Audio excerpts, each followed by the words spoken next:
Fun fact, I was born on Blue Monday.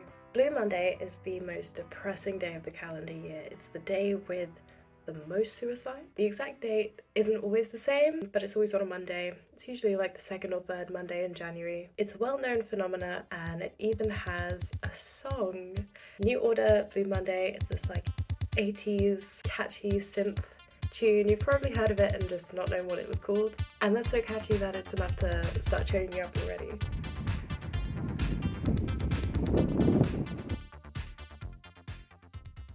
With the days getting longer again, minimal daylight and freezing temperatures contribute to this emotional heaviness around January. There's something about nature kind of dying out. There's a lot of bare branches, the weather is cold, the nights are ridiculously long, you don't want to get up in the morning, all of the excitement of Christmas and New Year's is starting to wear off, and it feels like there's nothing to look forward to for a stretch of time. I think the next big public holiday, I suppose, is February, which is Valentine's Day, and quite a lot of people just don't celebrate that. I know I personally don't like it as a holiday, and it's not a particularly big holiday either. So then the next one is Easter, which is in spring, so I feel like everyone's just kind of waiting for winter to end and spring to emerge, for the warmer weather, the longer days. Daylight really makes such a difference to our mood.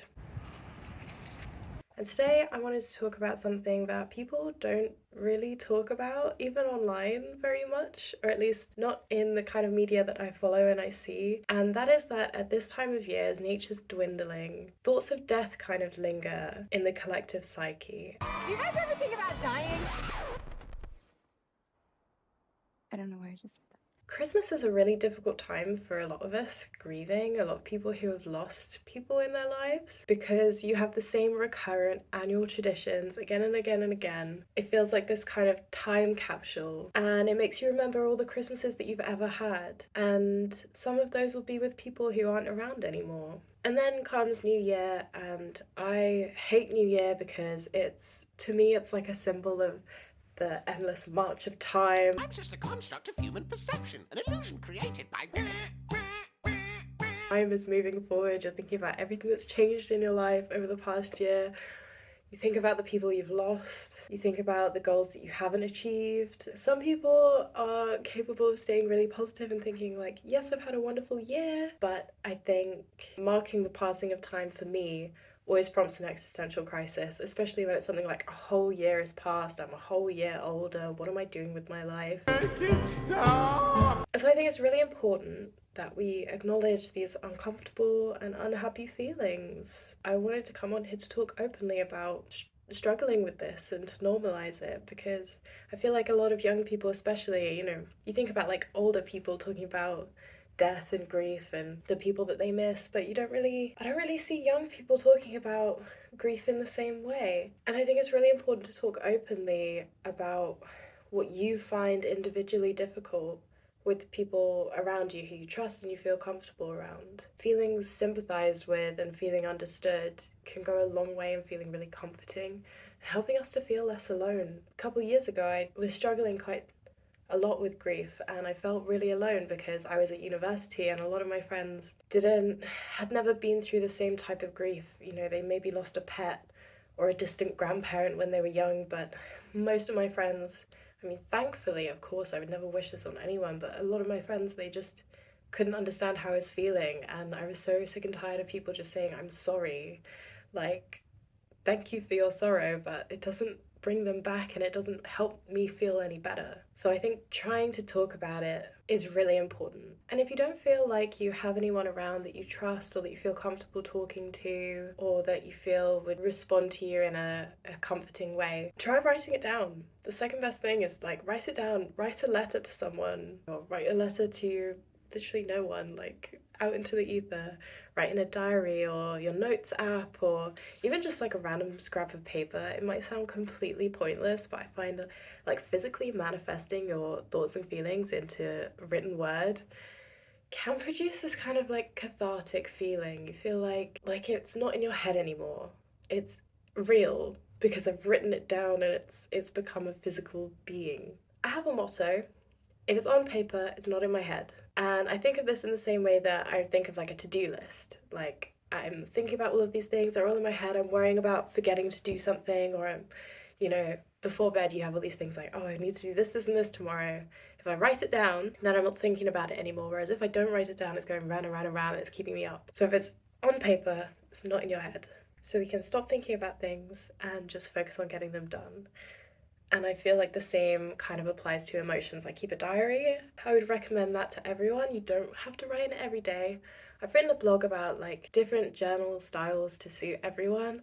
I do believe there is a style for everyone. No matter how busy you are, no matter how incoherent you feel, you are, you know, you might be thinking like, I'm not the kind of person to write these things down. But like, there are so many different ways of having that emotional release through journaling, and I would definitely recommend. So if you want to check out my blog post, I have been writing blogs and I've not been talking about them, but I do have a blog. It's called Flourishing Self, and it's all about little nuggets of wisdom and particularly mental health advice from a completely unqualified source. My parents are psychologists, but I am not. But I wanted this to be a place, a healthy place where people can acknowledge their problems and grow. And so the blog Flourishing Self is all about building your blooming, flourishing self.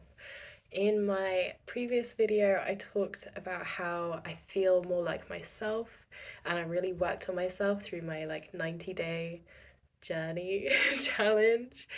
And I learned so much in that, and I wanted to keep that going. Like, I don't want to do like a challenge anymore. It's just something that I want to carry through with me in life. And so, if you want to come on this journey with me and you want to explore your flourishing self, then please head over to flourishingself.blogger.com. I will also post on my Instagram when I upload a new blog so you can read it straight away or whenever it's convenient for you. Anyway, plug over. So my next tip for dealing with your January blues, your post-Christmas depression, and I don't mean depression in the clinical sense, I mean depression as in a period of a very low mood. Distraction is my next top tip. Like, distraction is really underrated. People criticize it as like escapism, like you're escaping, you're running away from your responsibilities, you're running away from reality, you're too weak because it's too difficult for you to handle. You know, if you can't bear the burden all the time, then you're not strong enough to deal with it and that kind of thing. I think, yes, that might hold some truth if it's taken to the extreme, but emotional turmoil, like dealing with death, grief, depression, anxiety for the future, shame, disappointment, feeling disappointed in yourself, feeling like you've let opportunities pass you by, all of these things, they're really heavy weights to carry. So if the only way that you can take a break is to binge watch a show, let yourself get absorbed in a movie, listen to music literally 24/7, that was something that really helped me. I was never in silence. I think my Spotify rap that year was ridiculous because I was never not listening to music. I even went to sleep listening to music. I would put like a timer on my phone for like a music or a podcast or something. If your way is to always be on the phone to someone, whether it's a friend, even if you're not talking, you're just like know that they're there. That can be really helpful. Some people absorb themselves in games. Gaming can really be a social thing and open up so many other worlds and give you goals to work towards. So I think it does have a lot of value that people are reluctant to acknowledge because they just want to like label things as useless and move on with it. Obviously for me, I'm a big reader. I like to get absorbed in a book. But even things like reading fan fiction, like there have been a few really good ones that have just completely allowed me to forget about my daily life because I'm just thinking about the relationships or whatever. Do you know what I mean? Like whatever it is that helps you escape from the heavy burdens of your reality, do it. Allow yourself. Nature right now is taking a break. You deserve to take a break. Why should you deprive yourself of happiness if it makes life more bearable? Nature is resting. So should you. And I don't think that people should feel guilty about it. Like, it's January. What else is there to do? Like, Christmas is done. Children are playing with their toys. Escapism is underrated. And it really does help. On the topic of rest, getting a healthy amount of sleep for you will help you regulate your emotions and your energy levels. If you sleep too much, you'll feel apathetic and lethargic. If you sleep too little, you'll feel stressed and anxious and sometimes jittery. And it makes it very difficult to keep things in proportion. It sounds like such an obvious thing. It sounds like something that like cams would tell you. um, but genuinely, inadequate sleep makes it so much harder to keep things in perspective, and it means that we have less room in our minds for like being able to take on new experiences and like being open to spontaneity. So sleep is underrated. I've written a blog about how nothing works unless you have the right amount of sleep. So please, please, please try. Don't bed rot. I don't believe that that's healthy. But at the same time, if you're up all night and you're not sleeping, then you can't possibly function properly either.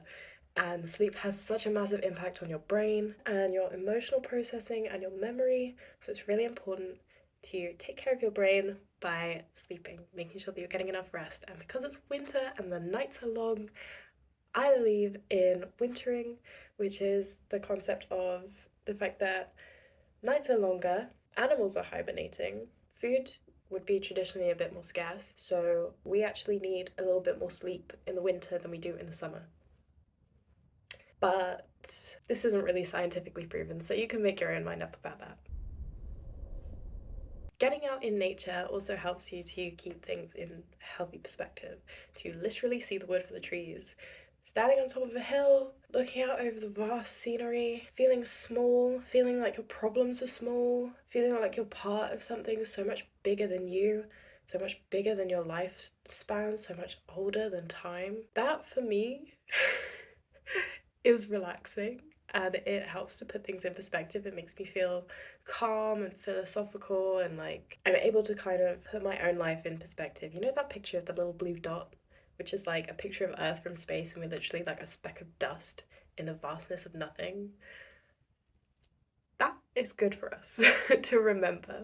Like, humans are not the center of the universe. People come and go, and that is part of a very vast cycle, and it's natural, and it's very existential, but for a lot of people it helps. Standing by the ocean is my personal happy place, but I can't get there right now. It's too far, it's too cold.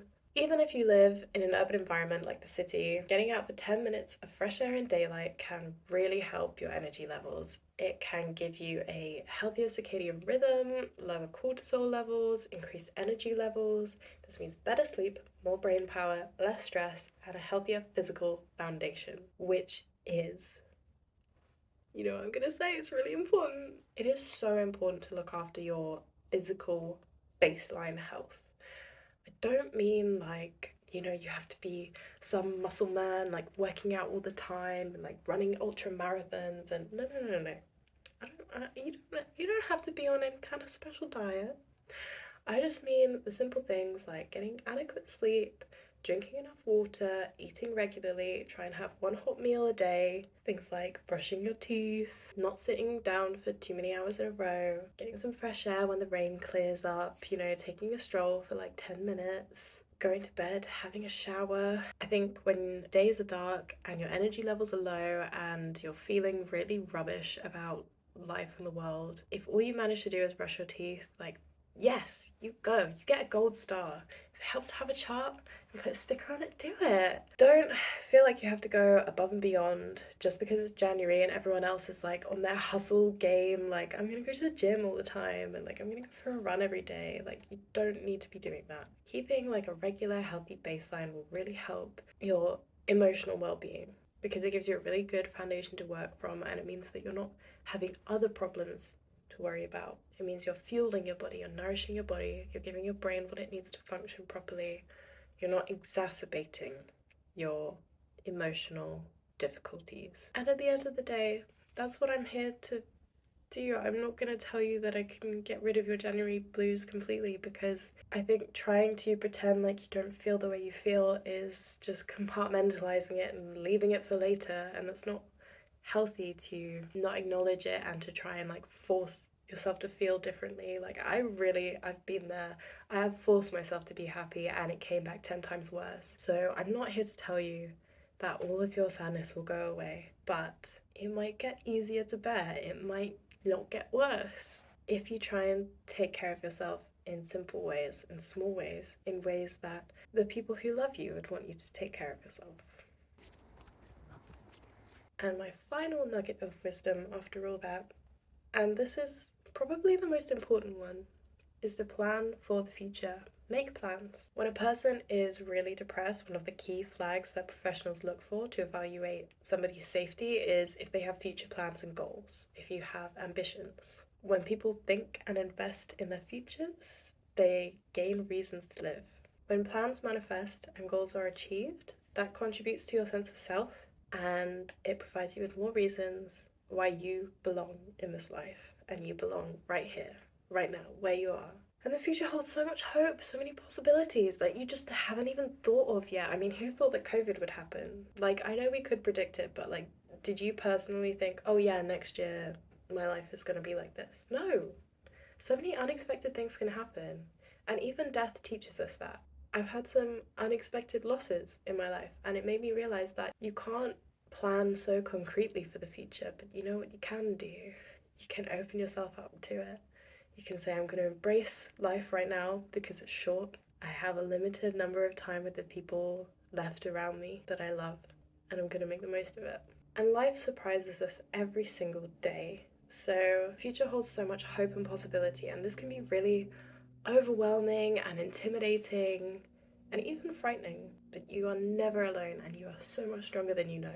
Life surprises me every day, producing more and more mundane wonders. And what I mean by that is the small things every day that you can just marvel at. Like, I look in my garden and I see this little robin and he comes and says hello, and I love that. It really makes my day.